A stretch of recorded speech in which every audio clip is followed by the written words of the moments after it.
Lagos, I like to visit and come out, but not to stay there. So Ontario is like a Lagos to me, so no. Okay. Incentive. But Lagos life is the greatest life now. What about that? Sorry? Lagos life is so great. So why don't you want to go to Ontario? Because you can. Not for me, oh. Not for me. Eh? Busy. Hustle and Nice bustle. to meet you. Oh, there is our chef. Okay, so Sister Yumika, Chef back has to spoiled you. the- How has it been for you, your Christian life in Canada? Well, I think for me personally, my Christian life has grown more. Why I would say grow more is because I've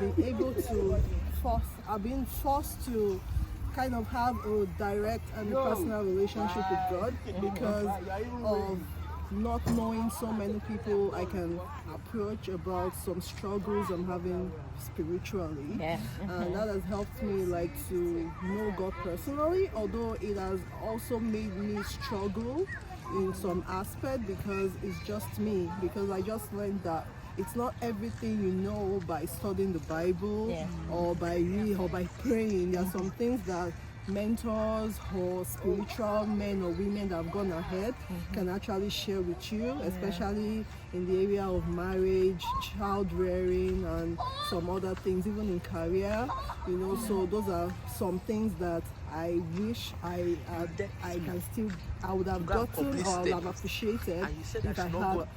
Personally, my spiritual life has grown more, although I know I can still do better. Yeah. Okay, that's good. And Sister Princess, what about you? How Sister has Tosin, it been please for come to you this this side. 12 years, your Christian life? This side, yeah. You Thank you. living as a Christian here in Canada, we all know that it's quite different from back home where we came from, right? Yeah, well, for me, I think the Christian family here has been great.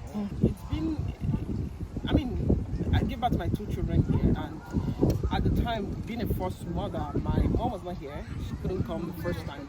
So the church family were the ones who bathed my baby for the first time, were with me during labor, and supported me even when I was pregnant, take me shopping, and I see them. Some have moved. They are still like family. We still, whenever they come to town, we still relate freely. Whenever we know that anywhere they are, it's like home away from home for us. Yeah. So for me, I think I've grown a lot. I mean, comparing the Christian life in Canada to that of Europe, I feel that the Anglophone are more community conscious and focused, and they're more giving. Yeah, the French people are very independent. Even if you meet in church, that's where it stops, and you can be in the train with French people and they're all standing together like this, but it's like they're not touching each other. Like this, So I feel that I've grown here much more than in France, where in Europe.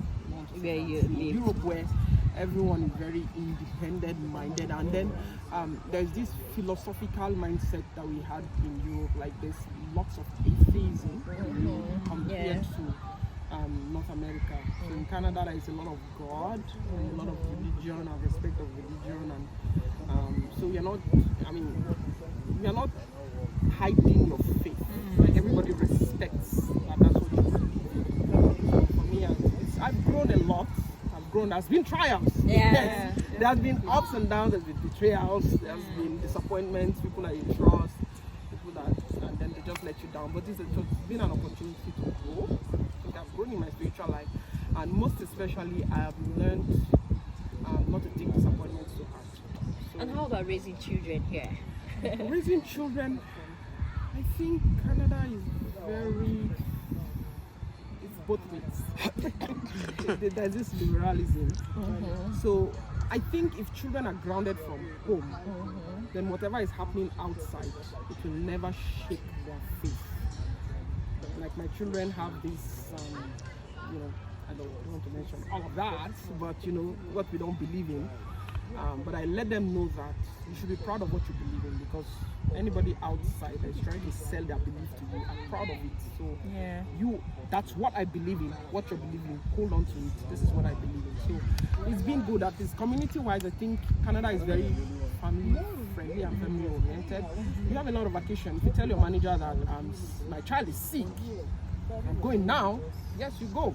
Right? So it's very community and family friendly. And that's that. And then it's been good. I mean, giving birth here, I think Europe is good too. But Canada has been, I mean, I think That's been home to you. great, even though it's expensive. Daycare is expensive. Now it's cheaper. But then it was so expensive, it was like 2 mortgages. It's hard. Yes. How are you, Sister Yumika? How's Sister What do you Tosin, think? so. Oh, Sister Tosin, yes, sorry. I'm Sister Tosin. Welcome. How long have you lived in? For how long have you lived in it? What do you think about I think it's calm, which is very important. It's calm, and I don't like hustle and bustle. So. Did you come from a hustling and bustling city like Lagos? Okay, Lagos, then UK, but I don't like Lagos. I used to live in Lagos and I didn't like Never Lagos. like So I it. know If you're when- given a great incentive to go to Ontario, would you go? Things are not great things. Maybe let's say $1 million for a lifetime, not yearly. Okay, not yearly. Never seen. $1 million. Boy, Great. lifetime. It's small. It's small. Princesses. This woman is a bargainer, like a negotiator. Okay, that sounds good. Sister Yumika, what would you say, based on your experience, what's it like raising up children here in Canada? As Sister Princess said, honestly, I think it's about their foundation from the home. Yeah. Although there are so many influences now everywhere, all around, that are like asking for the attention and trying to distract them. But I think the foundation is most important because personally as well, like due to my own childhood and so many things I experienced, I still always found myself coming back to God, coming back to Christ because of my foundation. So I think that's very, very important. And thus far, like I don't have kids that are super old, but like because of the Christian value, we also try to let them know that you should be proud of what you have. You have a proud- 13-year-old. That's old. So you should be concerned. Yes. Yeah. You should be concerned because this is like the age where they get influenced by really, peer pressure yeah. and the should be like. proud. So we talk about, I try to talk about like life experiences, and I try to always touch base with her like every day, no matter how busy I am, to know what she's struggling with, whether academics or personal life. This is my And I duty try to- post. I'm actually working on having a relationship with each and every one of them in their own way, and seeing that they are all different people. Yeah. So so that's one thing. So raising children for me right now, I don't know, is not. I'm big hoping task. and I'm praying that God helps us.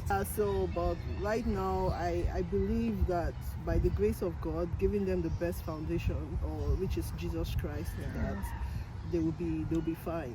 They'll be fine. And one thing I try to do as well is I try to, according to Bell, the church, Deeper Life, Yeah. and the Bible, I try to make them understand the foundation of Christianity. Yeah. Like there are some things that if you do this, if you're a child of God, these are the basic thing you have to do, you have to be. There are some things you can't compromise. Yeah. But we are trying to make them understand what is doctrinal as well. Yeah. And we are trying to make them understand what is of free will. So Well, Daddy. those are some things we are trying to make them understand, so that but trying to make sure Prince that George the is foundation is Christ. Maybe Prince George is Thank you that. very much, Sister you take one Yumika. chicken and Over go? to you, Sister Nneka. One last question for you. Now can't go you've there been by in Canada. Would you say you have this fear or concern of how to raise your child up in a liberalized place like Canada with all the immoral standards and everything? What would you say about that? I think for me, my own experience has been unique. I think coming to Canada has made me become a patient person in terms of parenting. Because coming from Nigeria, my own orientation parenting was completely different. You know the discipline. Your mom looks at you and then you behave yourself. All those kind of things.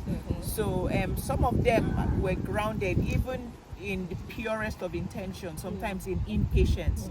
So having a child here in Canada with all the rules guiding how or what you can do to a child in a liberal community is teaching me patience. So some of the things that I would lose my patience ordinarily dealing with a 4.5-year-old, I'm beginning to learn how to be patient, choose what is important, choose what is not important to talk about. But most importantly, grounding the child. The foundation is very important. Teach the child. Bible says, train the child in the way he should go, and when he's old, he will not depart from it. So the environment, coming from, let's talk about Nigeria a little bit. Nigeria, there's a lot of inconsistencies in Nigeria. There's a lot of, bad behaviors. I mean, we'll be driving on the road, somebody will throw banana peel out of the window. Those are all bad behaviors that happen there. So there is no environment that has it all complete and correct. So it's important that you ground your child in what you understand as the right principles, and then you allow them to thrive. And then, like Debbie said, interact with them, find out what, because they're interacting with the outside world. They are children, they're in school most of the time. Find out what they are learning, find out what their highs and their lows are. Know what is happening in the lives of your children, and trust in God, they will thrive. Amen. Thank you so very much, sisters. Sister Tosin, should we come to you? No, that's the end of the show.